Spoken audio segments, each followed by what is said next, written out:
My name is Dapo Oyewole. I'm Special Advisor on International and Interparliamentary Affairs to the Speaker of the House of Representatives of the Federal Republic of Nigeria.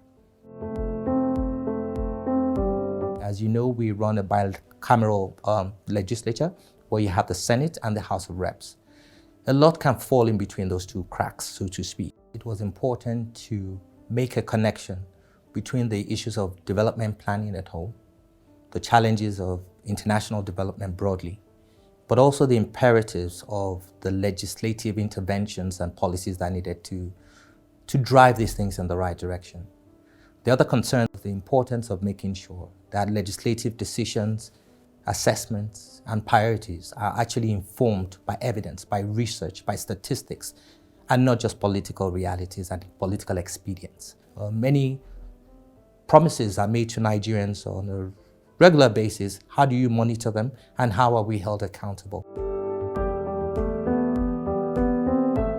I think it was in that regard that Mr. Speaker set up the Policy Innovation and Monitoring Unit, which I co-lead with one of my other colleagues, the Special Advisor on Policy and Research, making sure that these two things connect and that he has the best advice, the best analysis to inform his decision making. That's how this office and my role seeks to fill it in the interest of the Nigerian people.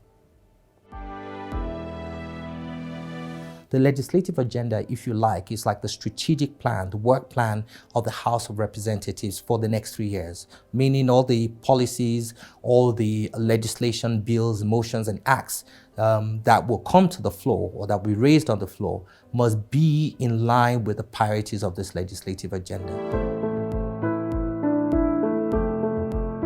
Why the Policy Innovation and Monitoring Unit in the Office of the Speaker, what we call PIMO, is important is because it also acts as the secretariat for the legislative agenda. When I say the secretariat, it's responsible for helping to design templates for monitoring and evaluation and ensuring that Nigerians have a framework for accountability. We call the legislative agenda our contract with Nigerians. So Nigerians should be able to come and say, how are you doing? What progress have you made? And what are the challenges ahead? My name is Dr. Greg Ezeilo, a technical advisor to the Public Accounts Committee, House of Representatives, National Assembly. The gap that existed previously after the first life of PDF2 are in two crucial positions. One is the fact that the technology innovation that we started during PDF2 first line of support hadn't been completed. Then two, more than 95% of the members of the 9th Public Accounts Committee are new and largely are unaware, not knowledgeable in these innovations and reforms.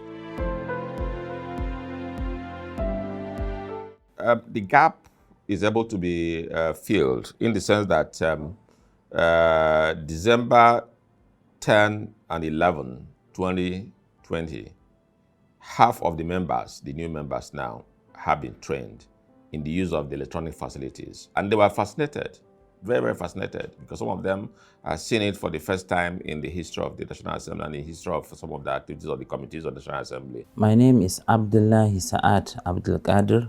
I'm the Deputy Chairman of the Public Accounts Committee of the House of Representatives, Federal Republic of Nigeria. PDF is one of the partners that we are proud to be associating with because they have come in handy by lending its support to the Public Accounts Committee, particularly of this 9th Assembly. I remember when we came into the House, into the Assembly, the PDF facilitated an onboarding program for members of the Public Accounts Committee. Each assembly began with 2010 Auditor General's report to review, and we were able to review 2010, 2011, 12, 13, 14. And then went ahead to undertake hearings, collate resolutions of the committee, develop these resolutions into recommendations, which are in 2-3 volumes. It is waiting for a political will on whoever it behoves on him or her to activate those recommendations. The committee and the House, by extension, have done their work. So the other part of the work is for the executive to make orders, executive orders, as to either recover some of the assets that have been found compromised or stolen, if I should use that word, stolen, and then ensure they are recovered. Funds lost or misappropriated, for which the committee may have made some recommendations, perhaps EFCC to prosecute, police to prosecute, ICPC to prosecute. Those recommendations are there. This is a recommendation that has been arrived at after thorough examination. The key testimonials arising from this support speaks volumes.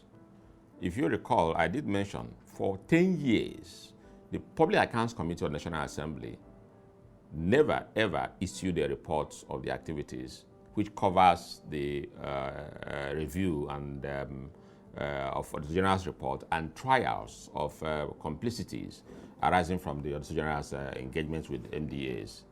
But now, we have not just one report, but 5 years report out of the backlog of 10 years. We have those reports. And this is one of the examples, one of those reports, like I mentioned earlier in my discussion. Now, that's one. Two, we kickstarted a technology innovation that looks towards to engaging all the stakeholders of PAC electronically, seamlessly, no paper, nothing like bringing hard copy documents or bringing bags or sacks of documents into the assembly. These are some of the key tools. Then secondly, we also publish a newsletter that also complements the what information you have on the website. And mark you, before now, the Public Accounts Committee never had its own website. We also have a website, which is the principal interface between the committee and other stakeholders, vis-a-vis the MDAs and other people who want to come in to see what the Public Accounts Committee is doing. So these are very key testimonials that you can find from this support.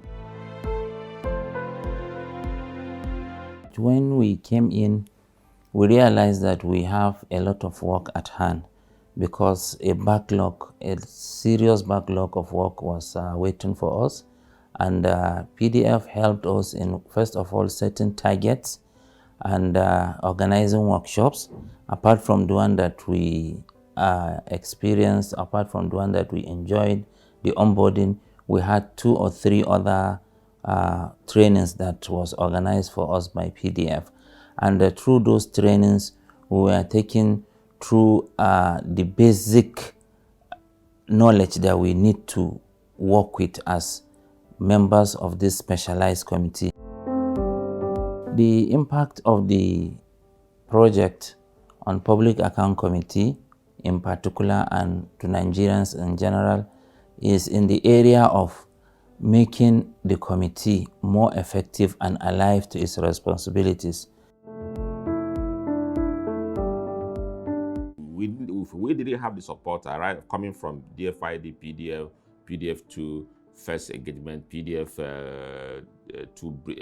bridge for second engagement, you wouldn't have this. You have these things happen. That is now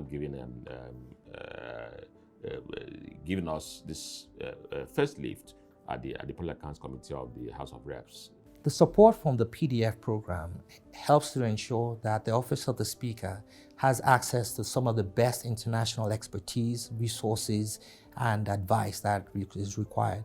When you have a champion, where you have a reformer who wants to do things right, who wants to make the right decisions in the interest of his people, I think him being able to access a resource like PDF which made it possible for me to work for the speaker, I think makes a huge, massive difference. It helps to increase the standards, and it helps to ensure a more effective and technically sound way of delivering policies and making laws in the interests of the people.